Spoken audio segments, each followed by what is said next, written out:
Somebody said to me the other day, "You're the most famous person in the world by far." I said, "No, I'm not. No, I'm not." They said, "Yes, you are." I said, "No." They said, "Who's more famous?" I said, "Jesus Christ." Yeah, we have to, he and I have to definitely debate. That's what I love.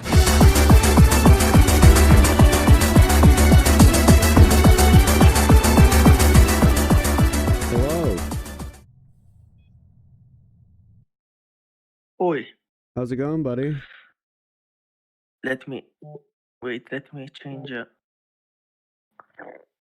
Do you hear me? I can hear you. All right. So start. Let me.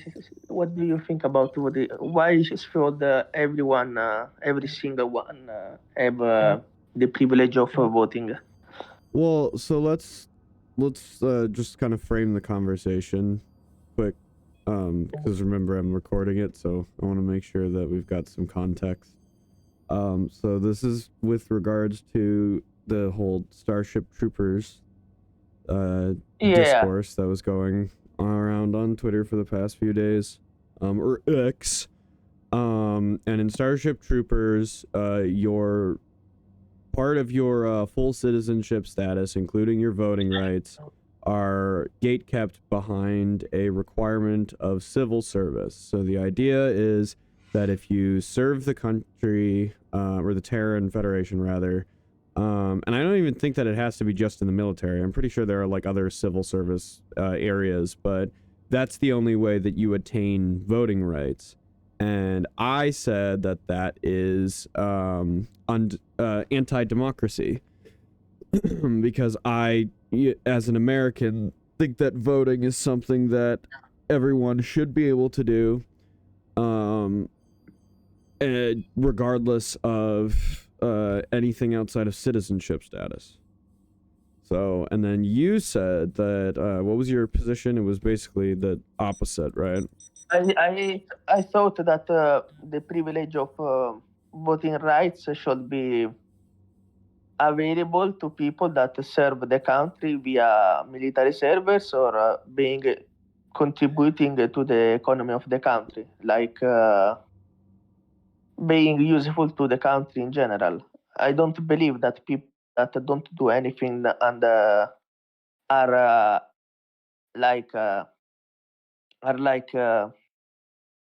like those people that always complain and never do anything about it should vote, in my opinion. Right. That's So actually that's a good place to start. So you say that you don't want people who always complain to rule the world.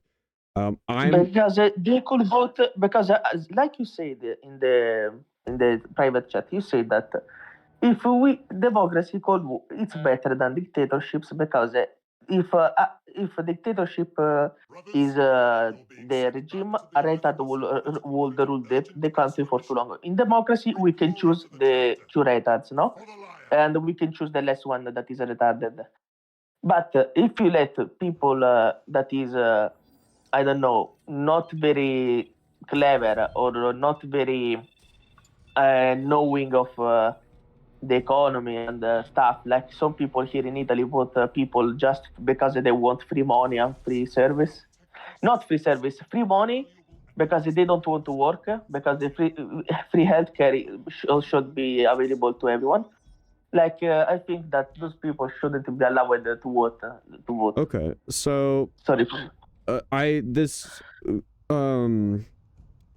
wanted to ask you a question about, you said that when you were saying that you don't think that people, like, I get where you're coming from, right? I definitely, as an American, obviously, our voting system is sort of plagued by uninformed or underinformed voters, but I would still have them voting just the same. The only thing is I would try and make sure that they're informed.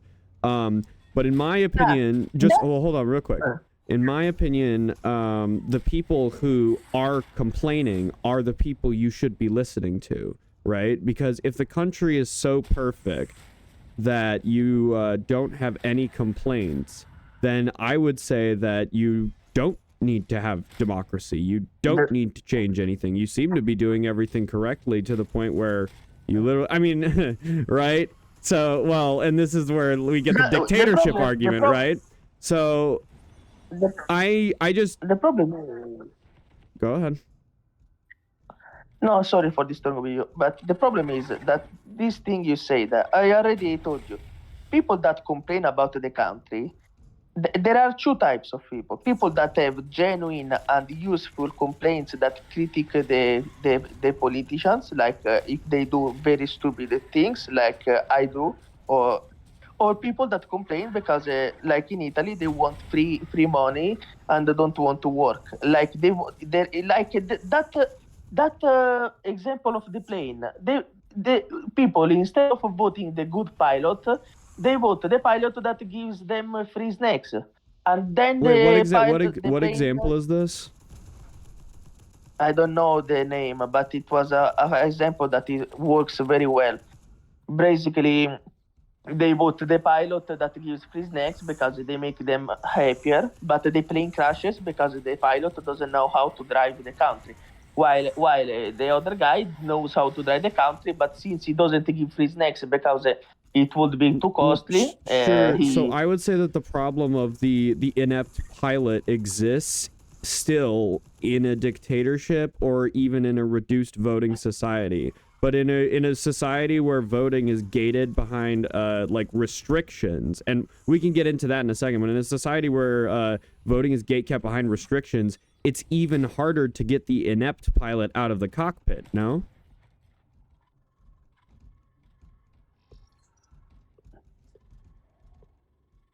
You think that restrictions of voting rights could lead to a dictatorship? No, that's not what I'm saying, but if there's less people voting and you only have to appeal to a certain, like, select group, and this is, okay, so should we just get into it a little bit? Because, like, there are some issues that I have with gatekeeping voting, and, like, I can just go down them. One of them is that, if you have a country of, so let's take America, right? We have about 350 million people here.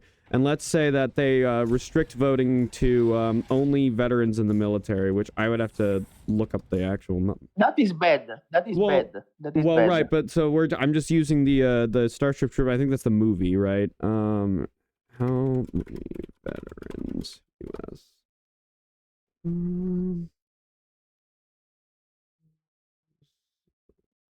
I just want to get a somewhat accurate number. It's like 7% of the adult population of the US is veterans, right? That's a really small number to be making all of the decisions for a really large country, right? Yeah, it is unfair. I know. Yeah, right. But here's so those politicians, when they're campaigning, the only people that they have to appeal to, the only people they have to win a vote from is that 7%, which means they're not going to be taking the considerations of the other 93% of the country into account when they're making policy positions, describing their platforms, etc. You get what I'm saying? Yeah. Yeah, so that's one thing. Another thing is I still disagree that I think that people who have complaints about the way that their lives are in the country may still have valid things to say, even if they sound just like... Well, hold on. Even if they just sound like complaints or I need more money. I would say that even saying I want more money or I want free money, if you're talking about certain sectors of the population, that can be an indicator towards economic need. Because if people are just like, so if they're just, I mean, and it depends, right? We're talking about like the wealthy and tax cuts and, you know, of course they want more money. But if you have like a single mother with like 3 kids and she's saying, I want the government to give me money. Well, she's saying that for a reason, right? She's saying that because it's, that is good. But I won't pay taxes to give my money to a guy that wastes his time on doing nothing all day because unless he has health conditions or mental conditions. But there is people. You're talking about welfare, like, right? Don't want to. You're talking about wealth. When you say I don't want to give my money to some guy who's lazy or whatever, you're talking about welfare programs, right? I think I know the Italian term, but I don't know the English Okay, term, but in yes. America, it would, if I just, the concept is just like tax money, tax revenue that's given out to people who are either, like, depending on the country, below a certain poverty level or are disabled, like you were saying, like that's what I mean when I say welfare. So, yeah, okay, cool. Do you think And the I think majority that of, what do you think the majority of people on welfare are, like, lazy freeloaders like that? in Italy in Italian in Italy is like that actually, yeah. It's Okay, like I that. can't speak to I believe that Italy, people, but sure, okay. Sorry. but I believe that in a democracy, people for voting rights should have done military service, economic, or helping the economy, or maybe doing a test where they show that they are capable of voting and they are knowledgeable about the situation of the country. Well, so the problem with the, like, who is determining the criteria for what constitutes knowledgeable about the situation? Who gets to make that decision? The people, not the Well, country. wait, so the people get to vote on that, but then if they vote on, like, exclusionary conditions, then they might just not get to vote anymore. Why would they ever vote for that? Like the people, the country should work for the benefits of the people, no? Well, of course. The people itself See, and that's that. should. Oh, sorry.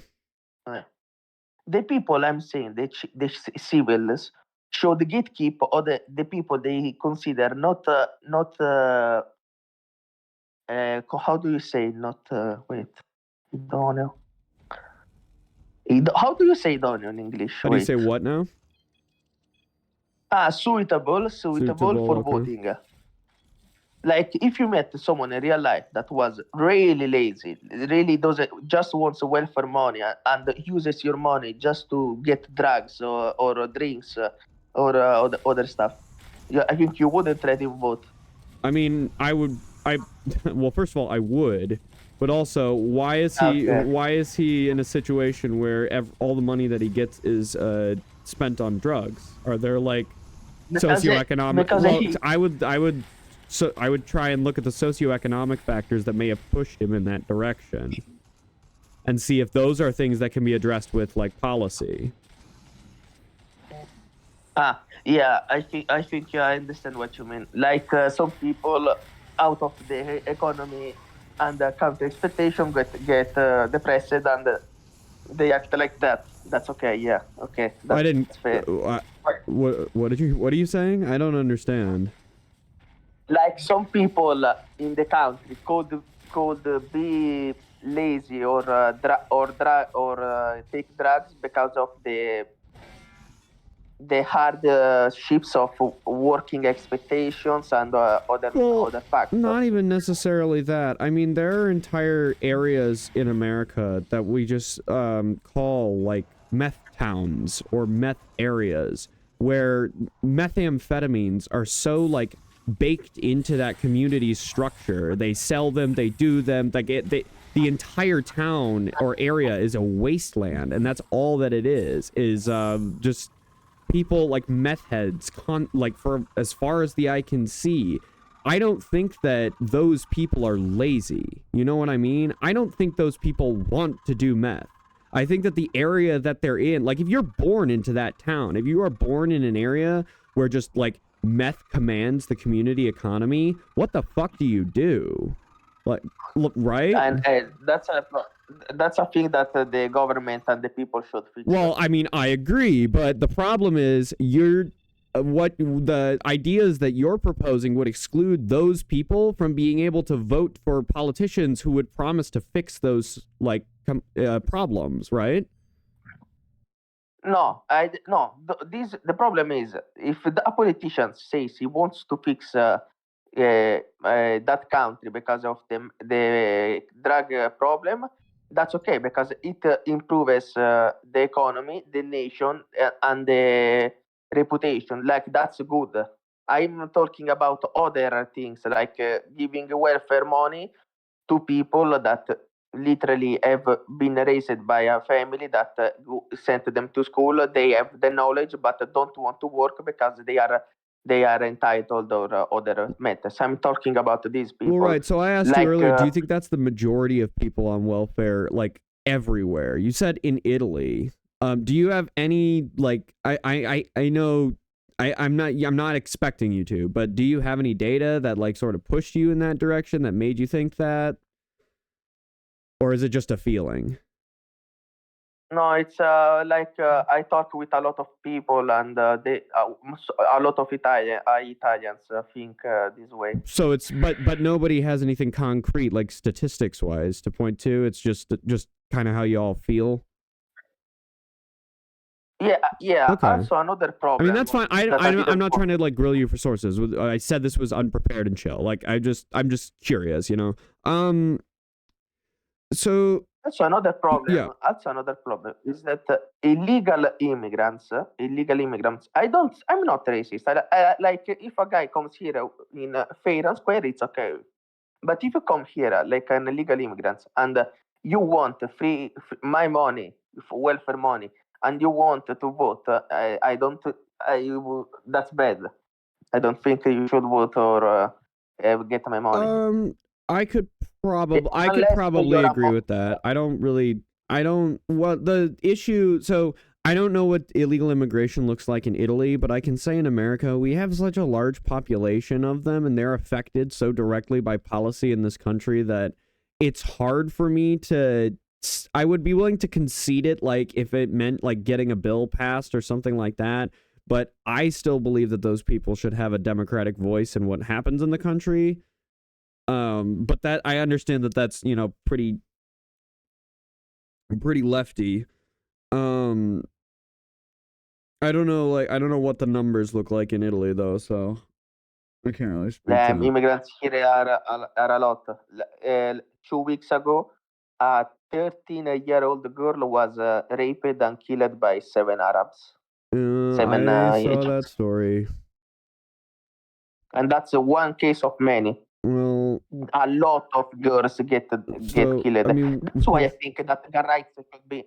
That's why I think that gun rights should be available in Italy. Like people should get not free weapons. Like they should get the possibility of getting weapons. Okay, well I'm gonna center the conversation back on the topic here a little bit. No, you're good. You're good. I just don't want to get too far off into something else.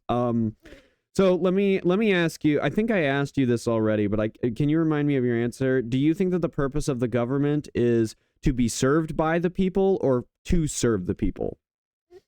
No, the government should serve the people and the nation. Okay. The government shouldn't be served because the purpose of the government is for the country well-being, because those guys are there because we wanted them to lead our nation. Right. So if we go back to the example from earlier where we're only letting the veterans vote in America, or let's say we're only letting, whatever criteria we draw, we only let 20% of people who would presently be eligible, only 20% or 25% even now, get to vote.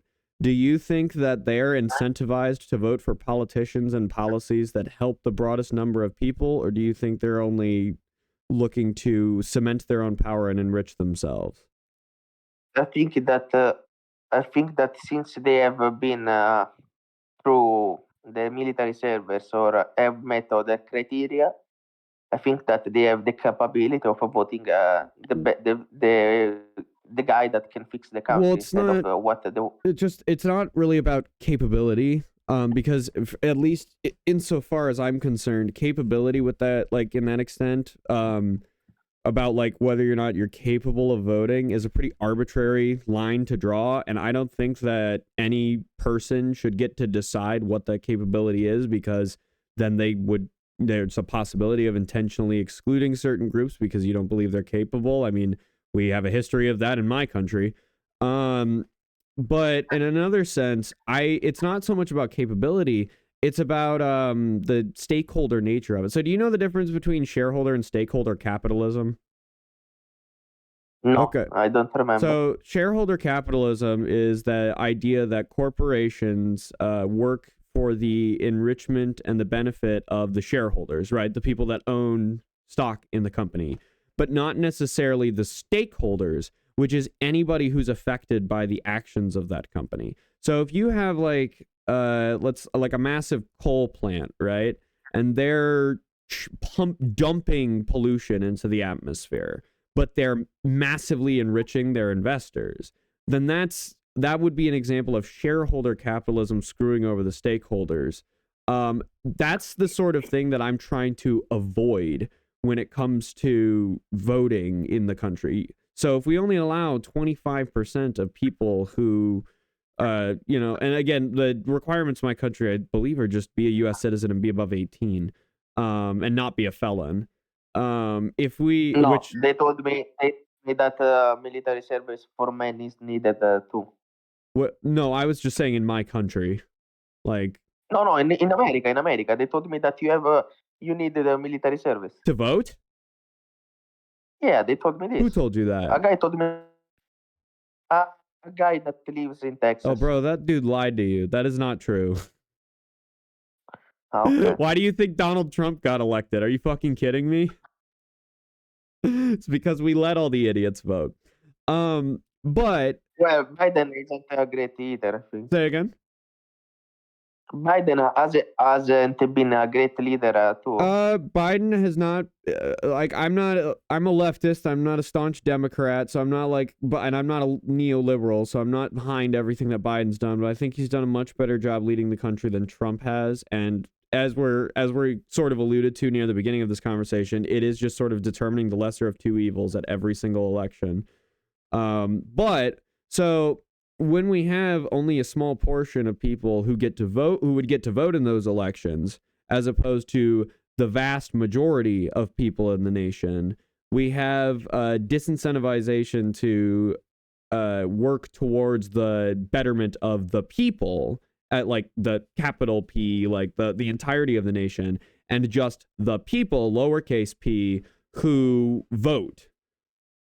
And I would like to look out for everyone in my country. There's like 350 million some people, and I think that they all deserve to at least have a say in what goes on in their country, rather than just let a small majority dictate that, because then, I mean, fuck, that's like, what? Now we're getting back to like Soviet Vanguard Party shit. Like, and I'm not a tanky, so I'm not really interested in that.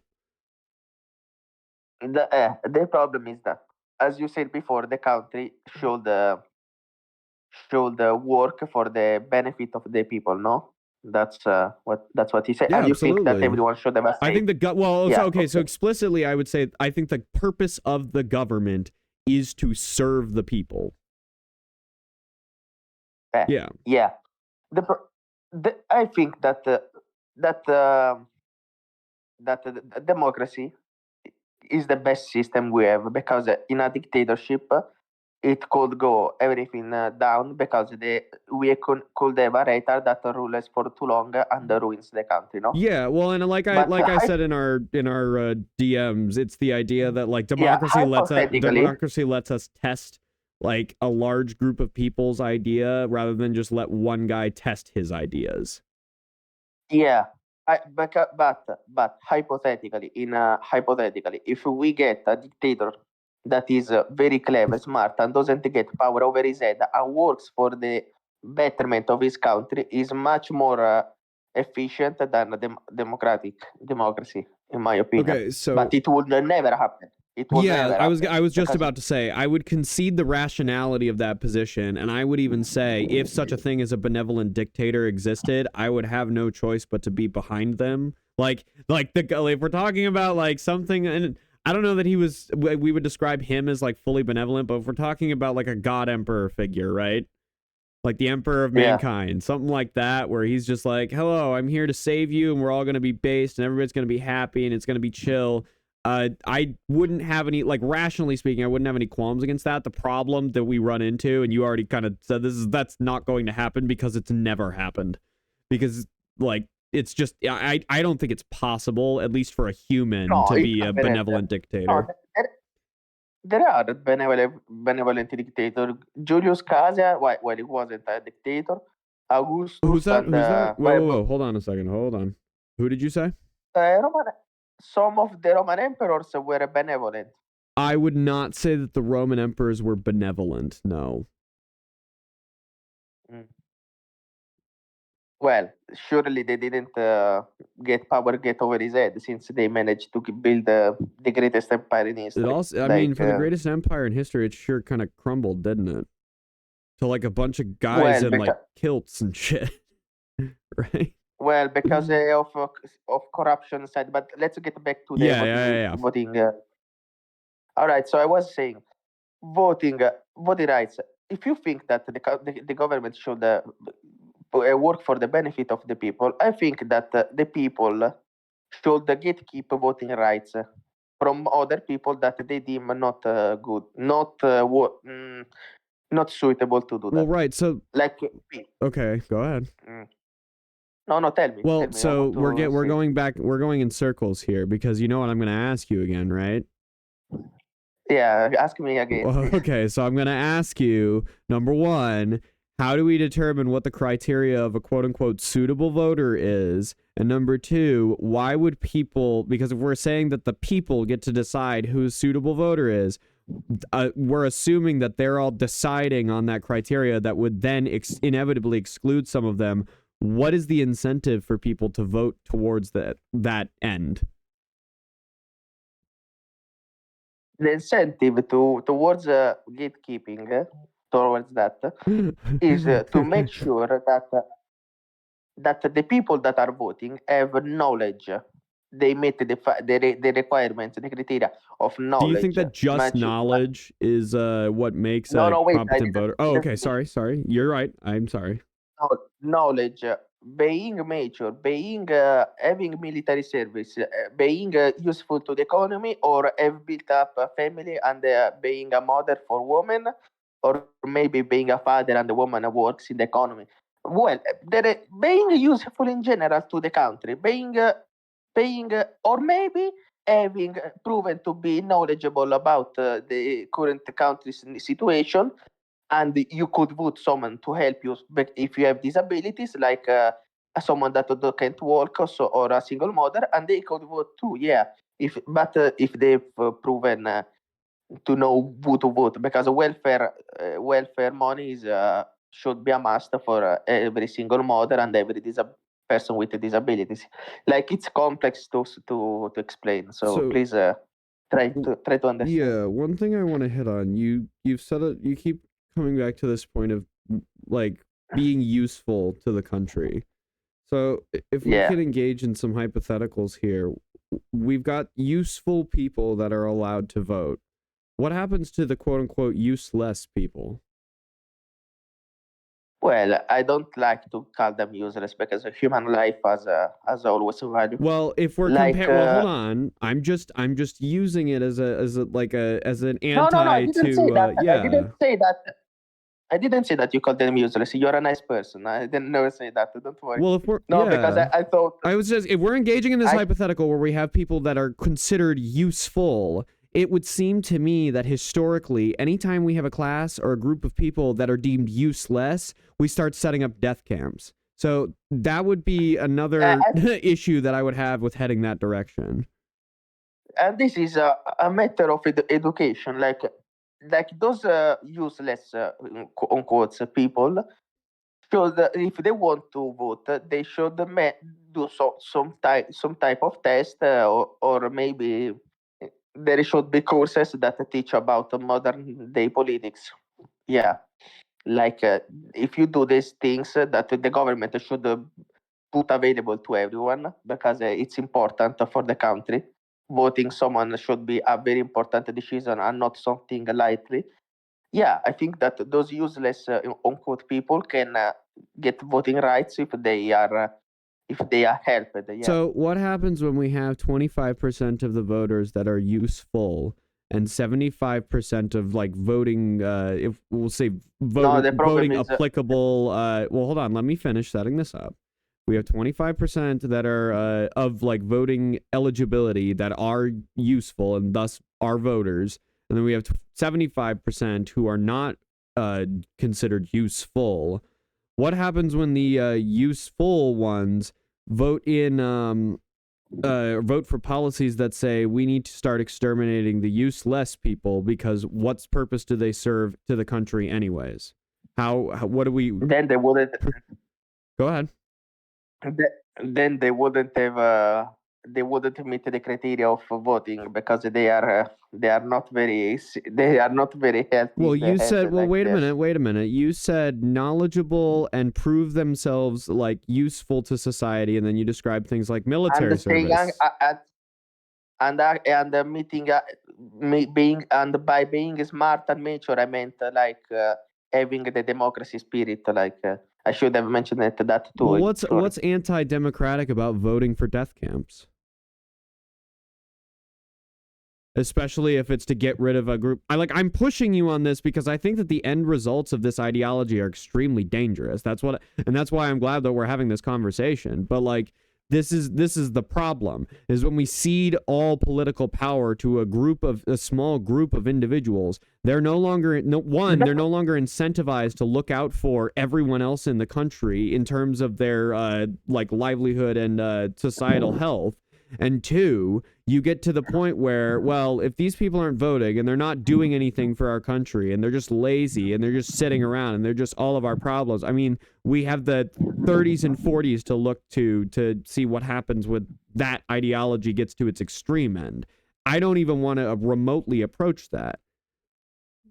Well, what you're saying basically is that only 25% of the nation is working and being useful to the economy. Well, that's impossible. No, because useful to the economy is a relative statement. How do we determine if somebody is going to work every day at McDonald's? I know plenty of people, even in my immediate family, who would say that that person is a useless person working a useless job. Now, it's a stupid statement. You and I can definitely recognize that. But those people are out there, and those people are also voting. So if we ever got into a situation where those people were the only ones voting, you know what I mean? Like, they wouldn't. Why wouldn't we? They wouldn't be voting because if they have the mindset of calling McDonald's work useless, they are not very clever. There are people in or Congress who would call McDonald's workers useless. Mamma mia. Like, you know what I mean? Like, I get what you're saying. I agree with you. Obviously, McDonald's workers are as vital to the community as the fucking politicians in Congress, I would even say, when it comes to like maintaining the flow of the economy. But there are people out there, people in political power in the highest seats of the most powerful country in the world, who still think that they're fucking useless, and they are not incentivized to pass any worker protections for them or minimum wage for them or anything like that. Like we have an issue with like corporatocracy, blah blah blah in America already. Now we're talking about like, and I'm just framing this around America because it's what I understand. You can use Italy for your examples as well. Just keep in mind I'm not super familiar with it. But the only reason I keep referring to America is because it's where I'm from. But you know what I'm getting at is like we already are in a system where the people in power are disincentivized from caring about the little guy. Now we're trying to remove voting rights from the little guy. If the little guy were so much, if they would have been, the politicians that would have been voted wouldn't have that mindset. Well, not necessarily. No. Have you heard of a concept called manufactured consent? Explain. Okay, so elaborate. So it's a book written by and I just woke up. It's the idea behind manufactured consent is basically that when you have media companies that the media you consume determines the ideas that you have and the conclusions that you reach about the world around you. So if you have media companies that are powerful enough to restrict the flow of information to you, choke it off at certain points, and only drip feed you the narrative that they want you to believe, you can be coerced unknowingly into supporting things or voting for things that are directly contrary to your material interests. So a perfect example of this, if we're talking America, is Fox News. Fox News does not present an accurate narrative of what's going on in the world to its viewers.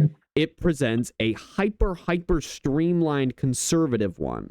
Now, I'm not saying that there's anything necessarily wrong with being a conservative, but what Fox News does is ramrod its viewers into specific lines of thinking, feed them thought-terminating cliches so they don't engage with alternative ideas, and then these people go out and vote, and they vote for Donald Trump.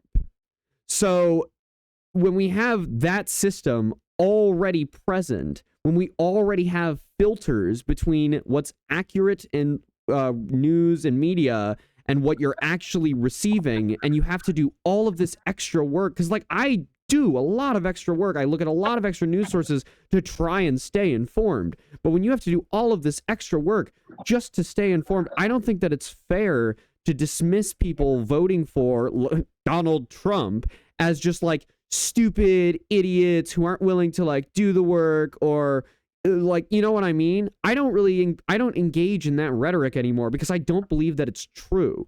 I think that I think they're misinformed, certainly, but I don't think they're stupid, and I don't think that they should have their voting rights removed. So democracy can't work. That's it then. Like it's no, that's not what I said.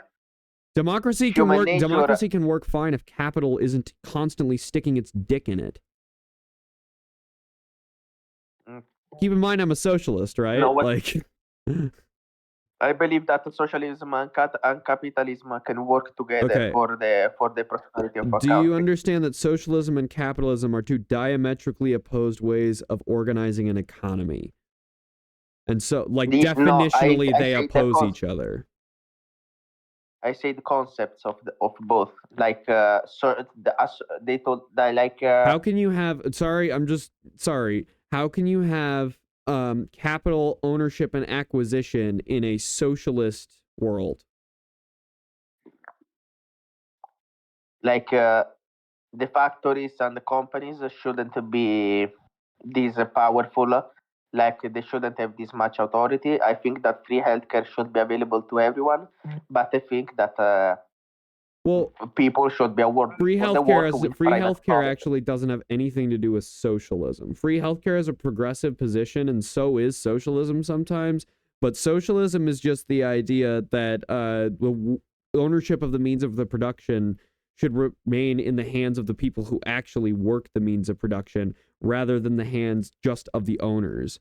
So, like, it's a way of organizing an economy. It's not. I know that it's like a buzzword nowadays, especially in American media, to just tie everything that like Republicans don't like back to socialism. But socialism has a very particular definition, and it really doesn't have anything to do with free healthcare or trans rights or anything like that. It does usually go hand in hand with like anarchistic theories and ideas, which are about abolishing hierarchies and promoting equality. But it in and of itself is just an economic mode. It's not like an ideology. Okay, then not socialism. I said what I say that that the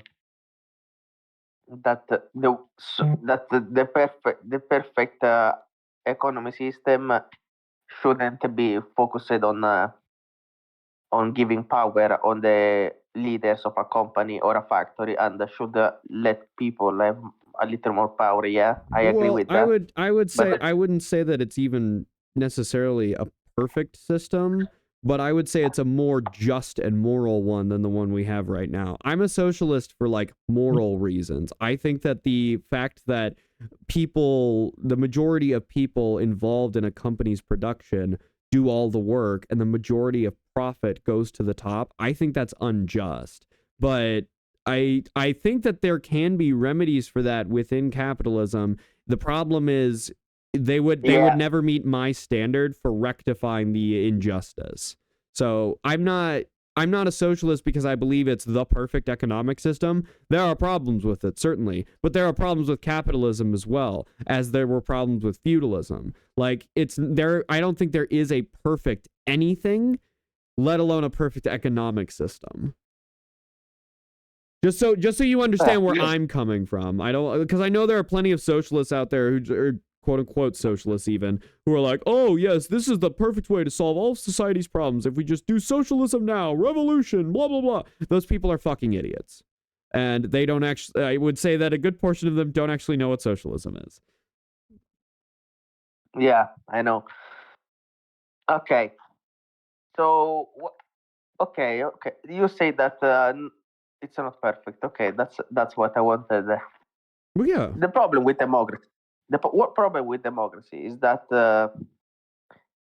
there was this test someone made, if a guy said, a democracy always works, and the guy replied saying that guy was an idiot in a question and made a vote, a majority of people voted yes, and the minority voted no, and that's I don't know how to explain this, but that's the problem with democracy. Sometimes what the majority votes could be unfair and stupid, and the minority gets the bad stuff. Sure, democracy is not a perfect system either.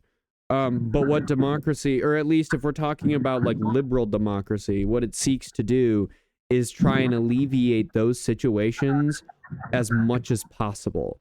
So the reason that in America, all citizens over 18 that aren't felons are allowed to vote is because it gives as many people as possible that live within the country a potential say on how the country is governed. Which is, again, that's my issue with like restricting voting rights behind like military service or civil service or blah, blah, blah, is that all of a sudden now we don't have the majority of people in the country dictating what happens. We have a minority, and then we're back to like vanguardism, which I am also against. I know. I think I understand now. Like if you restrict voting rights, with time it will just get worse for the minority. That's what you mean. Okay. Wait, hold on. Say that again. I'm not sure I followed. If you if you do the voting rights, like I say, like with the requirements, with some time, with years, it could get worse, and the minority would be more and more penalized. And well, the minority in that sense, okay, yeah, I understand what you're saying. The minority in that sense would actually become the majority, right? Because if we've got 25% voting, 75% not, then the non-voters are the majority, but the minority are the one making all the decisions, and the minority are the only ones that the politicians care about. So the politicians are lobbying towards the minority and not the majority, which means, yeah, it's really easy to just fuck over like 75% of people in the country. Sorry. You're good. Oh dear. I understand now. Yeah. Because to me, that's unjust, right? Like, and that's, again, goes back to the socialism. I think that the majority of people involved in any given institution should have a voice or a say in how that institution is operated. Then the problem is about education. Like they should receive education. Yeah, sure. I think that there's a problem with education in this country. Certainly, I think that like I said, I think up top is that the majority of voters in my country are either uninformed or underinformed. Like I said, there are people in this country who unironically get all of their news from Fox News or CNN or MSNBC. They pick one news source. They just watch that constantly. My grandmother, who I'm actually going to visit later today, is a perfect example of this. She will tell me that she watches other news sources, and then when I ask her of like what she's seen on the news, she just repeats what Jesse Waters said the other day. Like those people, I wouldn't consider them uninformed, but I would certainly consider them severely underinformed. Like, and I would agree, absolutely, that's a problem. But I don't think that just because they're underinformed, like I said, it doesn't mean they're uninformed, and I don't think that it should exclude them from participating in the democracy in the country.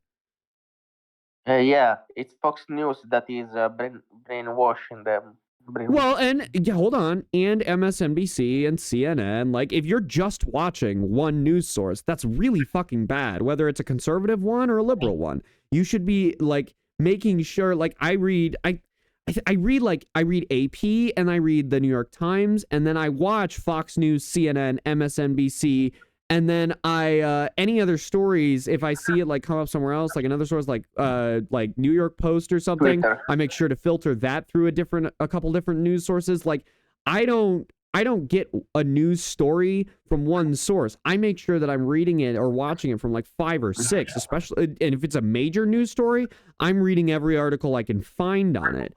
But that is not the process that your average American engages in or your average person even, when they're engaging with the news. And part of the issue there goes back to what I was saying about like the idea of manufactured consent, which is that part of what maintains this system of confusion and underinformedness is the idea that there are so many different news sources that being an informed voter requires a fuck ton of work that not a lot of people are either willing to put in or feel like they should have to. And you know what? They fucking shouldn't. People shouldn't have to work so damn hard to like know what's going on in the world, but they do, because we have these media companies that are incentivized and just, like stirring the pot and keeping people ramrodded into their narratives. And that's on both sides. Sorry, I rambled there for a minute. No, it's true. That's why it's a problem, because the government wants every party wants control and power, and they do this. They don't care about the people. That's the problem. Well, the problem is that they're not. I don't think that the government doesn't care about the people. They have to care about the people. Not the government, the parties. I said the parties, like the GOP and the DNC and stuff like that. I mean, I don't know what. So I mean, we I want to get into it later. I want to ask about like the politics in Italy, because I'm super curious. But yeah, I don't think that I think that large party structures in America are basically just concerned with enrichment and power. I don't think that they give a fuck about the people that vote for them, the DNC or the GOP, the Republicans. I think that it's our job as people to make them care about us. But the problem is, like, we're getting so like polarized and distanced from those party superstructures and each other as citizens of our countries in general, that like it's getting harder and harder to do that. Yeah. That's the problem. Yeah. So that's why. Can I ask you a question? If we could alleviate the informedness issue with regards to voting, if we could make sure, and this is a hypothetical, right? So if we could make sure that every voter in America, or everyone who is eligible voting status in America, as an example, had 100% or as near to it informedness on what was going on in the country, what was going on in the world, and who they should vote for with regards to their best interests, do you think that you would have an issue with the majority of people voting as much? No. Okay. So really for you, the issue isn't like, it's not about voting. It's about making sure that people who do vote are informed. Yeah. Okay, awesome. Well, okay, cool. I absolutely agree with you. I think that there's a lot of like potential avenues to go down with regards to changing to make that kind of thing happen. But yeah, no, I would say that I agree with you then. I don't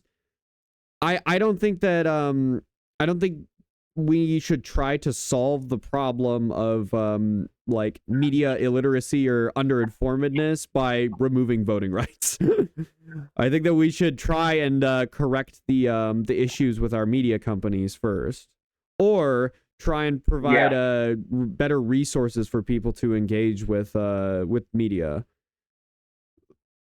And that was, I mean, I'm not nearly smart enough to think about the kinds of, or to come up with the kinds of policies that would need to be put into place to curtail the power of these media companies, or sort of instead of, I know that there used to be laws in America that said that news stations had to be impartial, or at least deliver the impartial narrative first before any editorials. And that law got like overturned, and that's why you have like hyper partisan, crazy right wing Fox News, and then hyper partisan, crazy liberal MSNBC, is because they don't have to report on the objective facts of the story first anymore. They can narrativize everything down. So I think that maybe bringing back that law, at least in America, would probably start to work towards alleviating some of these issues with regards to voter underinformedness. What do you think, though, for like Italy? In Italy, it's the news don't. It's like in America, they tell you what they want. So it's like, do you have like do you have like a Fox News and MSNBC? Do you have like analogs for that in Italy, or do you even just have them? We have TG24, stuff like that. Like they say something of actuality, and then they say about politics. But in Italy, politicians lie all the time to get votes. Well, I mean, that I think that's just a politician thing, not gonna lie. I don't think that has anything to do with I don't think that's a regional thing. I think that's the world over, my friend. All politicians lie. Meloni is like the only one that is doing what she said, but I don't believe that she's gonna keep doing it since that's the PM, right? Yeah. Okay, yeah. She's conservative. Yeah, she's a bit too conservative for my taste, but I mean, you're more conservative than I am. You're more towards the center, I think you said. No, so. no, I don't agree with her bullshit. Oh, okay, all right. Well, then that's good to hear. Okay, I was getting a little worried there. All right. No, because she has said very bad stuff. She has like, indeed, yes. Like once she said that if a guy is depressed, he should just go to gym and be traditional and shit. But it isn't. Mental health care is not something that they should get like that. Everybody gets a turn with the stupid far right leader that says dumb things out of their ass, right? Like we had ours for 4 years, and now we're still kind of dealing with them, and now it's your guys' turn. Yeah. So. Okay, well, did you have any other with regards to the voting thing, did you have any other issues or questions or anything like that? Like, I think you actually I think you kind of understand. I think that we kind of met in the middle on the informedness issue, and I'm glad that we could reach that. But yeah, what was up? Okay, the conclusion is that if you give voting rights to a minority because of their defeats, it's unjust for the other people because it could get worse for them, and the government just does stuff to appease the minority. But also, if you want everyone to have to vote in people that are good for the country, you should educate them educate them and give them good information. Yeah, I would agree with all of that. Yeah. Okay. You haven't. So what's the solution to this? What do you mean? What's the solution? So I already said, like, one of the ways that we could combat the partisanship in media is by bringing back that legislation. Like how do you plan to change the media? Well, like I already said, remember, I said that there used to be legislation in America, at least, that like required them to present. If you go back and you watch like news broadcasts from like the moon landing, Walter Cronkite, like if you watch any Walter, do you know who Walter Cronkite is? No, okay, I don't he's remember. A very famous in America, anyways. He's a very famous news anchor from like the 50s and 60s. He's famous for his sort of monotonous but level and sort of calming tone that he delivered the news. But if you go back and watch any of those broadcasts, he basically, it sounds like he's just reading from a textbook. Like the objectivity present in the reporting back then, I think is desirable, and I think we need to head back in that direction. You want to have like crazy editorial shit, like you want to have I don't know, Steven Crowder, Ben Shapiro, and all these alternative news media outlets. That's fine, but the major media outlets, Fox News, MSNBC, CNN, they need to be nonpartisan. Like we gotta return to tradition with the nonpartisanship of massive news outlets. So that would be one thing. Another thing is I think that it's the responsibility of people who are informed to inform. So one of the things that I'm annoying about it, I'm sure, but one of the things that I try and do is make sure that if there's a major issue going on in the country, I tell my coworkers about it. So recently we had a big spat down at the border. We had the governor of Texas, because so the way that the law works in America with regards to the like control of the border between between any country, but specifically this is concerning between US and Mexico. The way that it works is the federal government has control over this border security. But state governments have can like work with them, kind of thing. So what was happening is sorry? No, keep going. I didn't say anything. So what was happening was you had the Texas state governor putting razor wire on the border and like putting Texas National Guard troops, which are like they're like army reserves that are serve at the discretion of the governor of the state. So he was putting Texas National Guard like across the border, like armed. Basically just militarizing the border. And that's a problem because the federal government obviously is the one who's supposed to have final say over that. And when they came in and took down the razor wire, the governor ordered more put back up. So that's the kind of thing where, to be fair, I agree with Texas. If they don't want immigrants in their state, they shouldn't be forced. We can have the debate over that at a different time if you would like to. But I'm just trying to like give you an example of like this is the kind of thing that I would have considered important enough, regardless of where you fell on the issue, that you should be aware that it's going on. And so I made sure to like talk about it when I was at work because, believe it or not, there were people on Twitter mauling and screeching about how this was going to be the Civil War.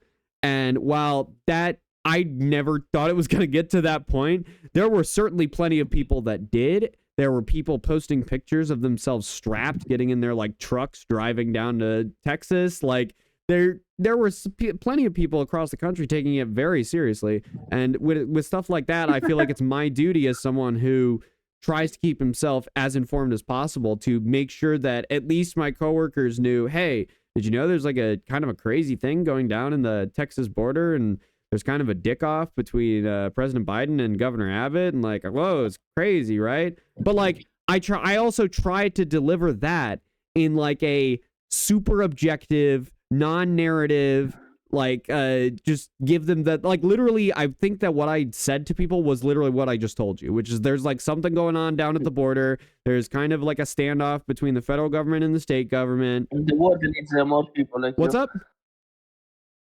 The world needs more people I appreciate you saying that, buddy. I just like if we can recognize what the problem is, I feel like it's, even though I'm just one guy, it feels like it's one guy that like Jesus was one guy, right? Like I'm definitely an atheist, but I still believe that Jesus, the man, was really fucking cool. I think he had a lot of cool bits of philosophy. I think he was revolutionary, but he was a guy, and he's arguably like the most famous guy in human history. I just that's part of why I use the iconography and the username and everything is because I think that like it only takes one person to just decide to be better and tell people to be better to change the entire world. And like, I wish that more people thought that way. Yeah, same. Well, wow, this was very, go ahead. I think you were going to say what I was going to say. This was very interesting. Yeah, it was a great conversation. I'm glad that we could reach some consensus at the end too. I'm never sure if that's going to happen when I have chats with people. Well, because most people are close-minded and they are I think that they think this is a game sometimes. Like they don't think about the good of the people. Yeah, I would agree with that. I don't know. I think that some people aren't necessarily close-minded though. I think I mean, I can speak from personal experience. It's really hard to admit when you're wrong about something. It's really hard. You get like a tight feeling in your chest and your face flushes and you look at the ground and like, you're like, yeah, I guess you're right. Like, that's rough. You have to like work at being able to do that, like on a consistent basis. That's why debate shouldn't be of winning or losing, but of learning or teaching. Of course, yes, 100% agree with you. Yes. Okay, good. No, like when you debate with people, make sure to make them feel comfortable. Yeah, my style used to be a lot more aggressive, and it's actually from watching Destiny that I've sort of mellowed out a little bit. I'm not like one-to-one in line with him like ideologically, but his style. No, Destiny is not very smart. If I recall. All right, well, I think he's very rhetorical. I think he's very rhetorically proficient. So I take the things that I like from his style and try to apply them to my own. And speaking in a reasonable manner, acknowledging when someone has made a good point. These are things that, like, so I used to watch Vosh, and if we want to talk about someone who's not very intelligent when it comes to debating, I think that would probably be a pretty good example. That's someone. Vosh. Yeah. Vosh is a pedophile. People are still defending him. I don't know whether he is or whether he isn't. All I know is that the folder leak pretty much ended my Vosh fan status and any relationship I would have with him in the future. Well, you can always. Actually, he's a very bad representation of the left side of politics. He's a very bad. I think he's good at being entertaining and onboarding people into left-leaning ideas. But yeah, I would not consider him like the prime thought leader on the left, and I would hope that other people don't either. People think that he said that age of consent should be lower and that. All right, I'm not going to go over all the out of context Vosh clips. My criticisms of him bear in mind all context of all of that. No, it's not clips. This is not about screen caps. It's about. He said this on voice. You can check. It's a Google search away. Well, so he has also put out videos. I've seen these streams in their entirety. As far as I'm concerned, the clips in the past and the Discord chats are edgy humor that he was too autistic to recognize were too edgy for the situations he was in. I think that you should start making videos. You would be a good representation. Well, I do make videos, buddy. I was gonna put this on YouTube, if that's okay with you. I think it's been a good conversation, and I think you've carried yourself really, really well. I don't think you have anything to worry about. That's okay, yeah. It's okay if I post it? Yeah. Awesome. No, this has been a really, really good conversation. And I know that you, like, obviously you and I ideologically differ, but the fact that we can still sit down and go, you know what? Let's talk about this and even reach consensus, to me, is the entire fucking point of debate, and this is why it should happen all the time. Yeah. People should be way more willing to have their ideas put to the test and be willing to acknowledge when their ideas might need some work. But, like, again, that goes back to what I was saying, where that's a tough ask. It really is. Especially when you have, and this is like a side tangent, but especially when you have an education system like we do in America that incentivizes the correct answer rather than giving an answer. Yeah. Like you get 2 points for work and 3 points. The question's worth 5 points. You get 2 points for showing your work and 3 points for the correct answer. Where in my opinion, it should be 4 points for the work, 1 point for the correct answer. And then if you get the incorrect answer, the teacher teaches you how to find the correct answer. But that's just, it's me being a radical libtard or whatever. All right. Yeah. All right, buddy. Well, I gotta get going. But this has been a great conversation, and I am always down to have another one with you in the future. If I know that we started talking about immigration and stuff like that. So if you wanna have another chat, on or off stream, you just let me know. Okay? You're always welcome. Okay. That sounds okay, cool. Okay, yeah. All right. You have a good rest of your day, buddy. Okay. Take care and stay safe. Good night. That was awesome. So that is Raptor. That is one of my oomfies on Twitter. We're both Warhammer guys. I hit on it like in the middle of the conversation. It clicked for me. It is sort of like Soviet style vanguardism, where you have a minority of the populace dictating the policy for the majority, and that's why we don't like Soviets. But yeah, all in all, that was a fucking great conversation. Raptor is pretty chill, and Raptor's also super Raptor has some ideas I disagree with, of course, but they're very, very open to like discussing them, which I would encourage everyone to be. We all need to make sure that we are more open to hearing ideas that we disagree with, and then rather than running from them, confronting them.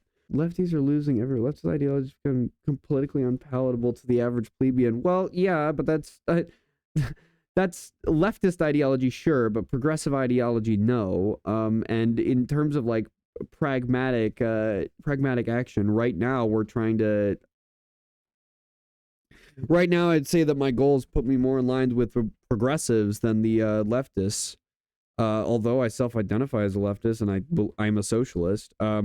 Leftists and socialists, the ones that are self-proclaimed leftists and socialists as a majority, don't really seem interested in doing anything effective. They just seem interested in dick waving and hand wringing and sticking their noses out and saying, no, I won't vote, because that doesn't change anything, and then watching people suffer in the meantime because of their lack of action.